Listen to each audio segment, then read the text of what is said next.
warahmatullahi wabarakatuh. Saya Ukhtul Izzah, SKPNAS MK, dosen Stikes Banyuwangi. Sejak tahun 2017, saya dipercaya Stikes Banyuwangi menjadi dosen di Prodi S1 Keperawatan Stikes Banyuwangi. Di sini saya sebagai pengampu mata kuliah keperawatan maternitas, keperawatan maternitas 1, dan kebetulan saya juga sebagai koordinator penanggung jawab mata kuliah keperawatan maternitas 1.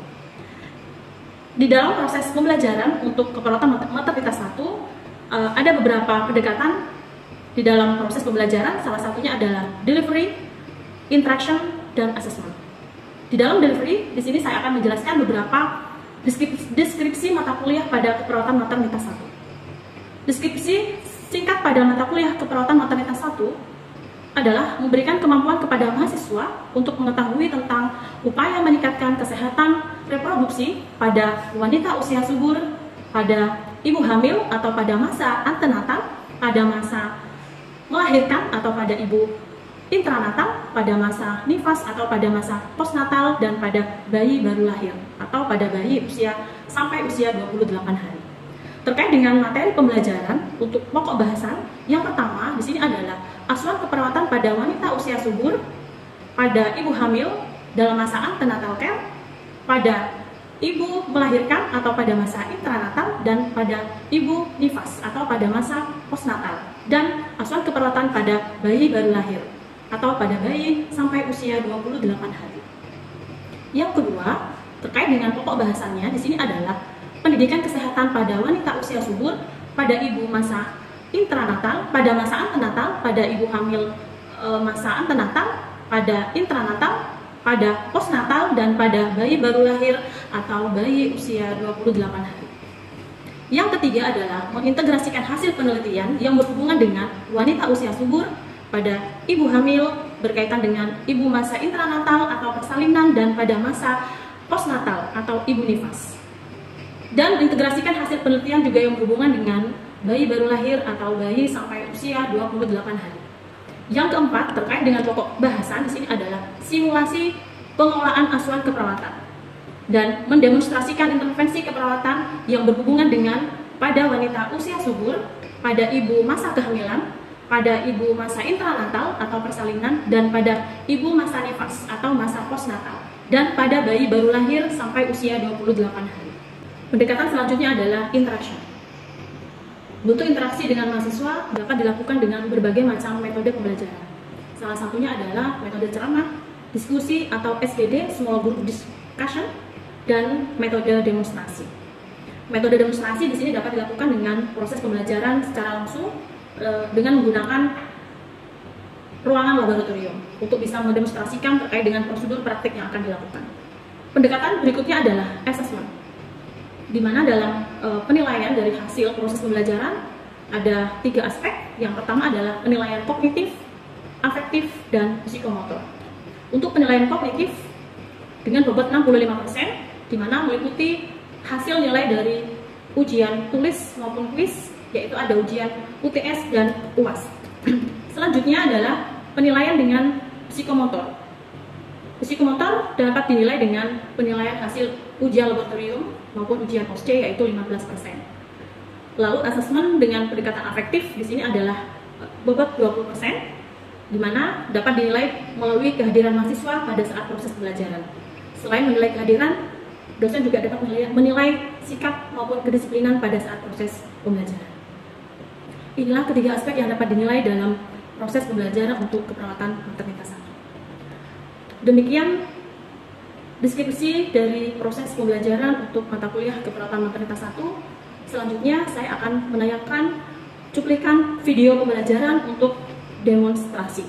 Di sini kami akan menayangkan video pembelajaran dengan metode pembelajaran demonstrasi untuk perawatan payudara, di mana prosedur perawatan payudara masuk dalam kompetensi dasar untuk perawatan maternitas 1 pada asuhan keperawatan pada ibu nifas atau ibu postpartum. Terima kasih. Assalamualaikum. Waalaikumsalam. Oke, selamat pagi buat yang lain. Pagi. Gimana kabarnya hari ini? Alhamdulillah pagi. Sehat ya? Sehat. Oke, sesuai dengan kontrak belajar kemarin ya, bahwa pertemuan kali ini kita akan melakukan demonstrasi ya terkait dengan breast care atau perawatan payudara. Ya, jadi pertemuan sebelumnya kemarin kan Bu Tuh sudah masuk ya untuk menjelaskan konsep dari perawatan payudara. Kemarin teorinya sudah Bu Tuh sampaikan ya, manfaat dan tujuannya, bagaimana prosedurnya ya, secara teoritis di minggu kemarin sudah Bu Tuh jelaskan ya. Jadi untuk kali ini sesuai dengan kontrak belajar saat itu kita akan melakukan praktik secara langsung atau mendemonstrasikan bagaimana cara perawatan payudara ya. Oke, sebelum Bu Tuh mulai, barangkali ada yang masih ingat tentang materi yang sudah betul sampaikan kemarin, manfaat dari perawatan payudara apa? Masih ada ini nggak?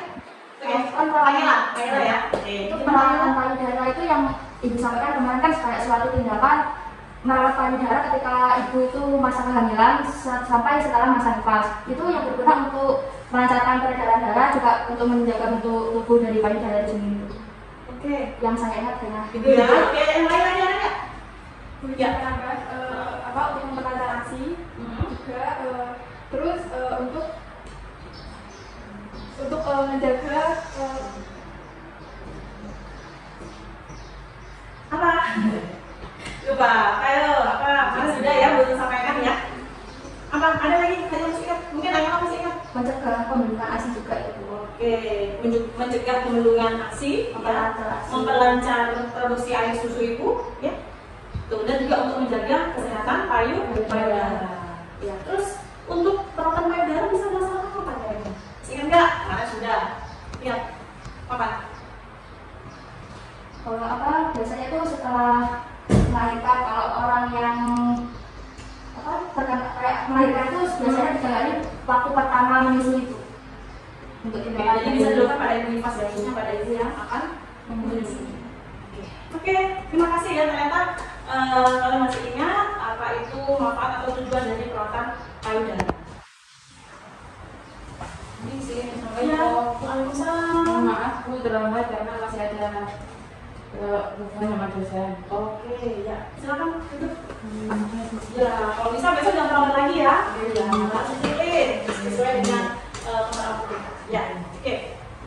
Oke, sekarang kita mulai untuk perawatan payudara. Ya, jadi ada beberapa langkah yang perlu kita ketahui dalam perawatan payudara ya. Jadi untuk beberapa persiapan, ya. Yang pertama adalah persiapan alat, ya. Yang kedua ada persiapan pasien, dan yang ketiga adalah persiapan payudara.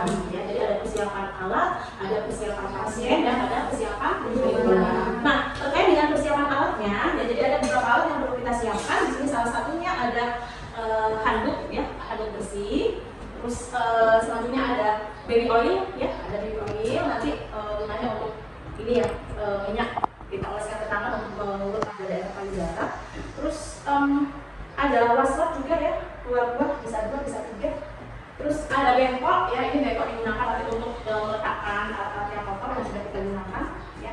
Terus ada spek, ya, ada spek 10 cc, ini digunakan untuk menarik puting payudara jika diperlukan puting payudaranya nanti tenggelam, ini bisa kita gunakan. Ya.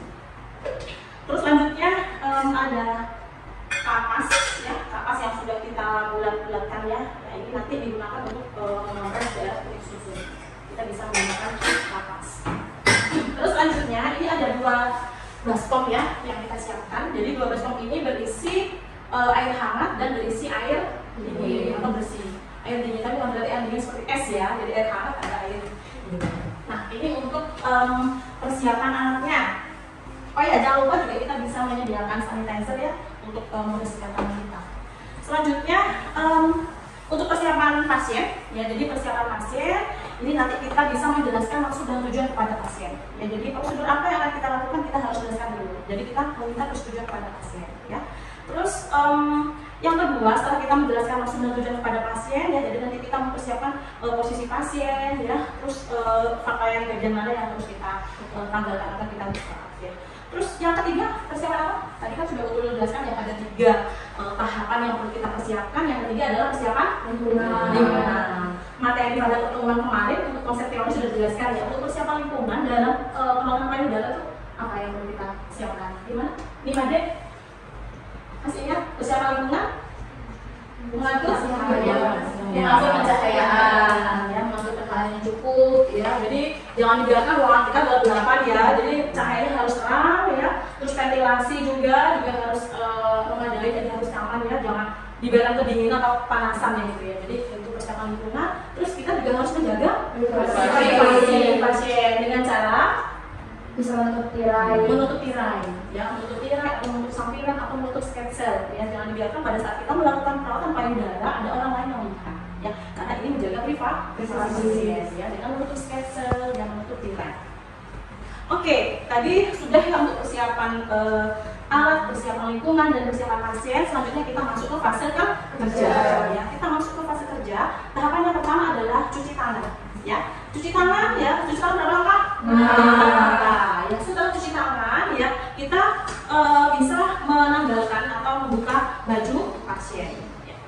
Kita buka baju pasien, terus jangan lupa kita letakkan handuk ya di pangkuan ibu atau di pangkuan pasien ya.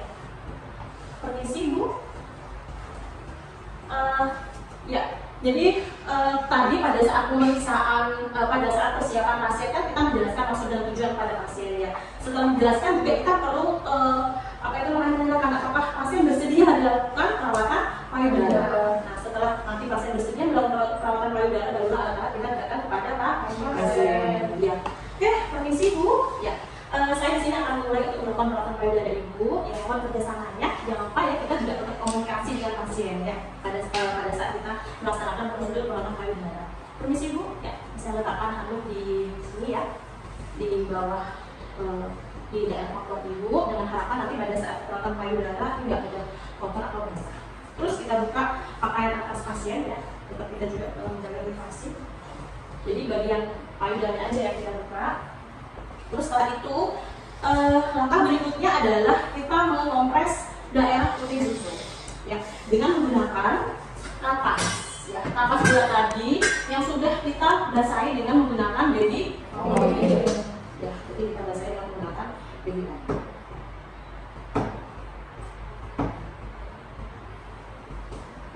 Ibu, permisi, saya akan mulai ya untuk melakukan kompres pada putih susu ibu ya. Jadi kita kompres daerah putih susu ibu. Harapannya nanti kotoran-kotoran yang melekat di daerah putih susu di sini bisa lepas dan mudah untuk dibersihkan. Jadi dikompres dulu. Masih ingat berapa lama?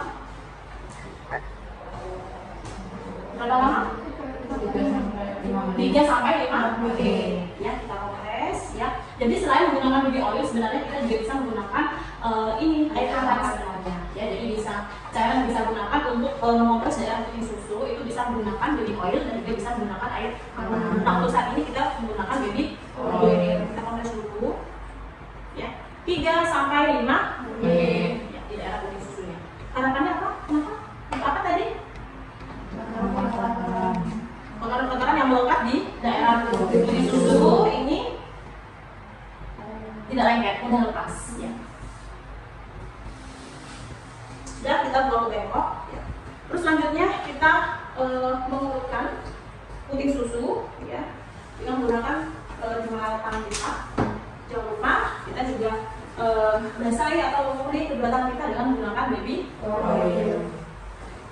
Untuk langkah yang pertama ya, kita memijat-mijat dengan bentuk spiral ya ini dengan menggunakan jari-jari kita.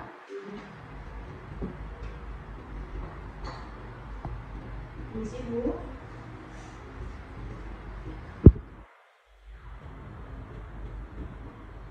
Atau begini, dengan tangan satu kita bisa mijat-mijat seperti ini. Tangannya ini ya, spiral ya. Sampai berapa kali gerakan? Ya. 8 sampai 10 kali putaran. Ini ya. Terus yang satunya juga kondisi Bu. Jadi bisa satu-satu secara bergantian ya.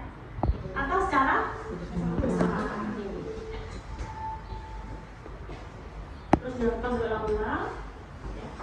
8 sampai 10 kali putaran. Ya.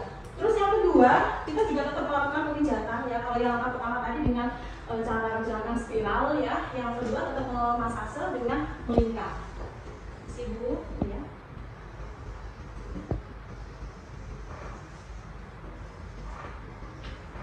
Terus sebaliknya.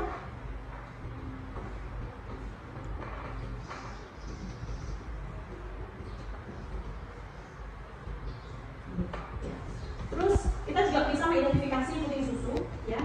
Jadi kalau puting susunya ini normal, ya, maju ke depan seperti ini, ya. Jadi kita tidak perlu menyedot puting susu dengan menggunakan spray yang sudah kita siapkan tadi. Apabila ditemukan puting susu yang tenggelam, ya, jadi bisa kita sedot, ya, dengan menggunakan spray. Tadi kan saya sudah menyiapkan spray ini, ya. Nah, ini juga perlu bisa kita gunakan untuk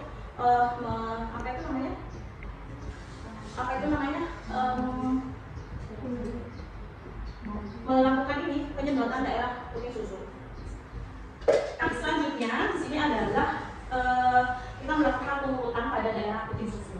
Ya, jadi sebelum itu kita bisa mengidentifikasi puting susunya, ya, bagaimana keadaan puting susunya, apakah menonjol atau tenggelam. Ya, jika puting susu tenggelam, kita bisa menggunakan spek untuk menarik ujung puting susu agar bisa maju. Ya, ini caranya, ya, kita aspirasi. Ya, biar bisa bisa secara bergantian hal ini. Jadi setelah dilakukan penarikan pada daerah puting susu, ya, kita bisa mengurut bagian puting susu. Dilakukan secara berulang-ulang. Hal ini juga bisa mengidentifikasi apakah ada air susu yang keluar atau daerah brosur yang keluar. Sudah selesai, ya. Ini merupakan langkah terakhir dalam perawatan payudara, ya. Selanjutnya kita bisa bersihkan, ya, daerah payudara dengan menggunakan wastafel, ya, wastafel yang sudah kita basahi ke air hangat.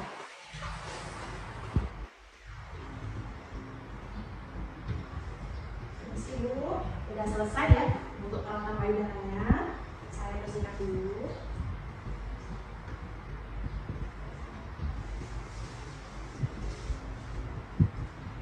Bagaimana Bu perasaannya? Jadi kita sambil komunikasi, ya, berinteraksi dengan pasien.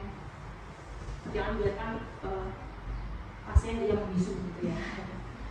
Ini setelah kita bersihkan menggunakan air hangat, ya. Lalu kita bersihkan lagi dengan menggunakan air bersih. Bersih, Bu. Cekatkan dulu.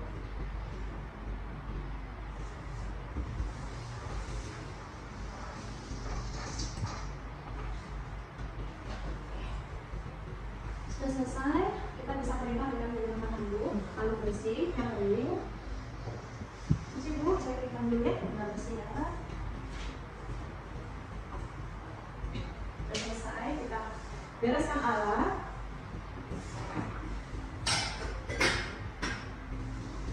Saya ambil dulu, ya. Rapikan kembali pasien seperti keadaan semula.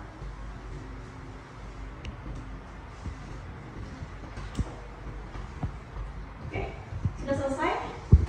Kita sudah selesai belajar alat juga, jangan lupa kita cuci tangan. Begitulah cara praktik atau prosedur untuk perawatan payudara atau breast care. Itu, ya. Oke, terima kasih.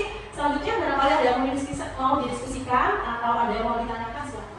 Oke, selesai itu tadi, ya, prosedur untuk perawatan payudara. Barangkali ada yang mau didiskusikan atau ada yang ditanyakan, silakan. Esma. Oh ya, silakan. Untuk Wanita, ya. Oke, ayo silakan. Untuk perawatan payudara itu apa hanya bisa dilakukan pada ibu yang mengalami bendungan ASI atau pada semua ibu nifas, ya? Oke. Jadi untuk perawatan payudara ini bisa dilakukan, ya, pada ibu nifas atau setelah melahirkan. Tadi sudah dijelaskan, ya, bahwa manfaat dari perawatan payudara di sini adalah untuk melancarkan produksi ASI, untuk mencegah terjadinya bendungan ASI, ya.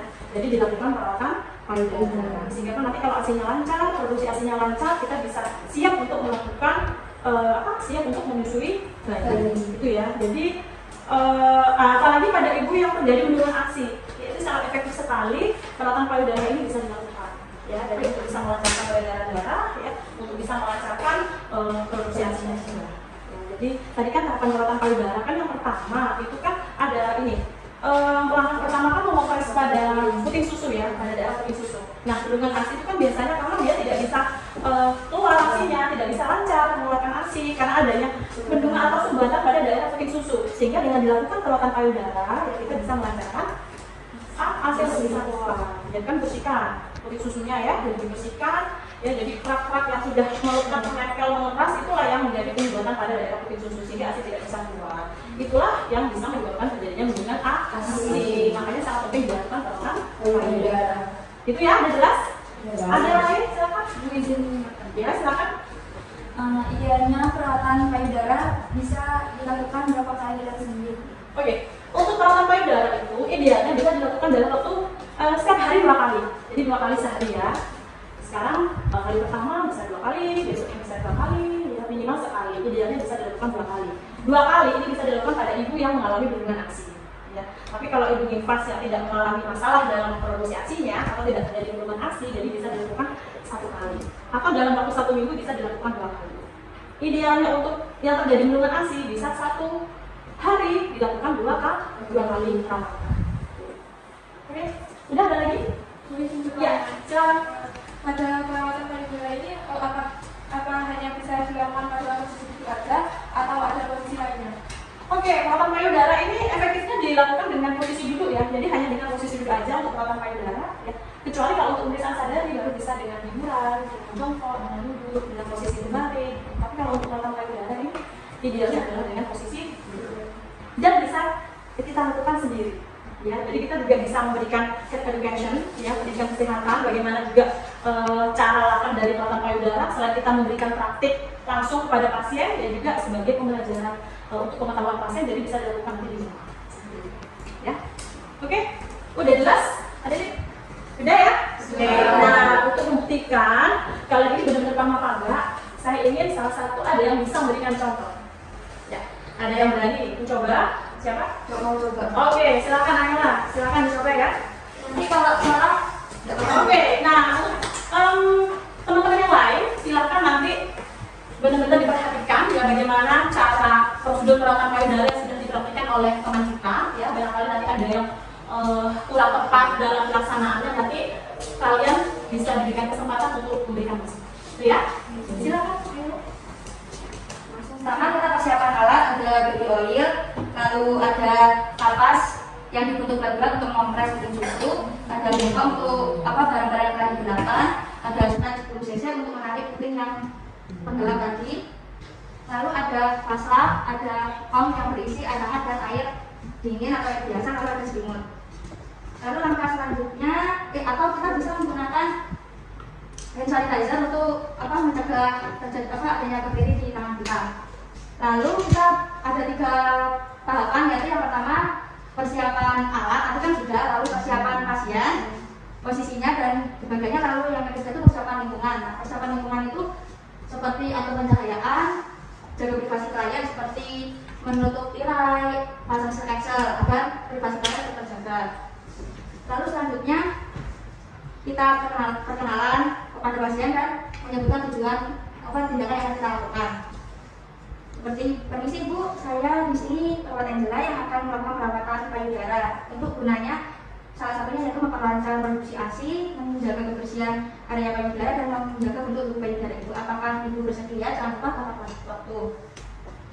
Lalu setelah itu kita buka area baju yang akan kita buka untuk melakukan tindakan perawatan payudara. Permisi Ibu, jangan lupa saat melakukan tindakan kita tetap berkomunikasi kepada pasien. Setelah itu kita ambil selimut untuk diletakkan di bawah pasien. Setelah itu kita cuci tangan dulu, cuci tangan langkah. Setelah cuci tangan langkah kita dekatkan alat. Setelah itu ada kapas yang telah kita buat-buatkan tadi. Kita beri baby oil.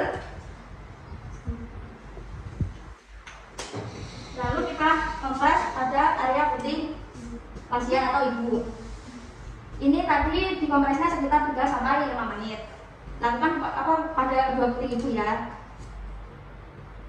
Nah, jika sudah, kita buang ke bengkok. Setelah itu langkah selanjutnya kita lumuri tangan kita menggunakan baby oil. Lalu kita lakukan tindakan pengurutan. Nah, tindakan pengurutan yang pertama itu kita langsung seperti mengurut payudara, yaitu ke arah sini. Ini tindakan yang pertama. Sini. Lalu kita lakukan sebanyak 8 sampai 10 kali. Ini bisa dilakukan kedua tangan bersamaan. Atau jika tidak, ini satunya seperti ini, kita satu tangan saja. Nah, setelah itu kita lakukan ke arah yang berlawanan. Setelah itu kita lihat area puting susu, apakah putingnya tenggelam atau tidak.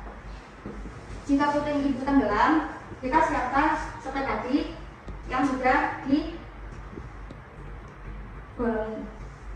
Nah, gunanya seperti ini nanti untuk menarik puting susu ibu yang tenggelam, kita lakukan aspirasi atau penarikan. Jika sudah tertarik atau sudah putingnya sudah muncul, lalu kita lepas. Lalu kita taruh ke bengkok.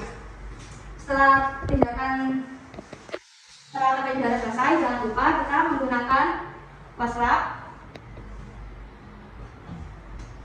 untuk membersihkan area payudara ibu dari baby oil tadi ya teman-teman, menggunakan air hangat agar menghindari nempelnya atau kepada payudara si baby oil tadi. Setelah itu kita bersihkan lagi menggunakan waslap yang sudah terisi dengan air dingin.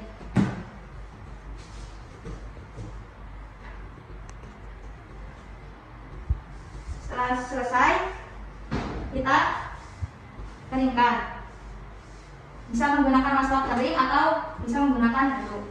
Nah, jika sudah selesai, kita tutup lagi baju ibu dan jangan lupa mengambil ali yang terdapat di bagian bawah payudara ibu. Kita bereskan, jangan lupa kita tutup permisi ibu.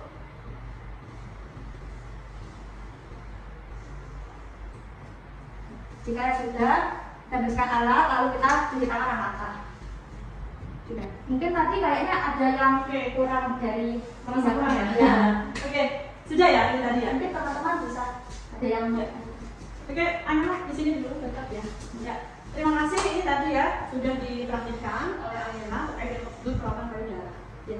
Barusan Angela sudah menyampaikan yang merasa ada yang kurang kayaknya ya. Nah, sebelum Angela menyampaikan kekurangannya tadi terkait dengan beberapa langkah yang sudah dilakukan, barangkali teman-teman yang lain ada masukan? Izin Ya, silakan. yang sebenarnya kan tadi kan pembicaraan payudara. Sebenarnya kan tangan yang satu di sini, bukan di Oke, tadi ada langkah berapa itu tadi pembicaraan payudaranya ya? Yang kedua ya? Oke. Berarti tadi ada prosedur yang kurang tepat yang ya pada saat memberikan massase atau pembicaraan pada payudara. Ya.